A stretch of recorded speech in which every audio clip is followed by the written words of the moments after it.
হারামাইন ওয়াস শরীফাইন। হযরত আল্লামা মুল্লা আলী কারি হানাফি রাহমাতুল্লাহ আলাইহি তিনি শেফা শরীফের সরা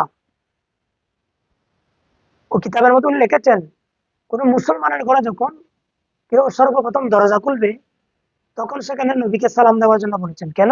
ফাইন্না রূহাহু সাল্লাল্লাহু আলাইহি ওয়াসাল্লাম হাজিরুন ফি কুল্লি বুয়ুতিল মুসলিমিন। উনি বলছেন যে প্রত্যেক মুসলমানের ঘরে আল্লাহর পেয়ারা মাহবুব নবী সরওয়ারে দো জাহা সুলতানে কৌনাইন সাল্লাল্লাহু তাআলা আলাইহি ওয়াসাল্লাম হাজির থাকেন। সুবহানাল্লাহ।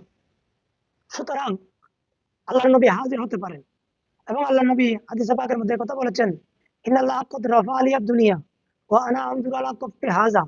এই গোটা পৃথিবীটা আমার হাতের তালুর মধ্যে আমি যেভাবে দেখতে পাই, আমি নবী সেভাবে পুরো পৃথিবীকে দেখতে পারি।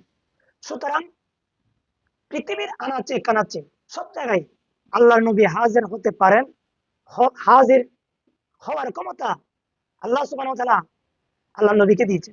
কিন্তু যারা নবীর এই মুজিজাকে মানে না, তারা বিভিন্ন নিজের ফায়দা হাসিল করার জন্য তাদের একজন ইসলামিক বক্তা নাকি ভোট কেন্দ্রে হাজির হবে, তাকে দেখে দেখে ভোট দিবে। নাউজুবিল্লাহি মিন যালিক। উনি তো মারা গেছে, উনি মরে তো কবরের সাথে মিশে মিশে গেছে। কারণ মানুষ মরে তো কবরে হাঁটি হয়ে যায়, তাদের আকীদা। তো উনি কেমনে জিন্দা থাকবে আর উনি কবর থেকে কেমনে আসবে, এটা তো তাদের বিশ্বাস না।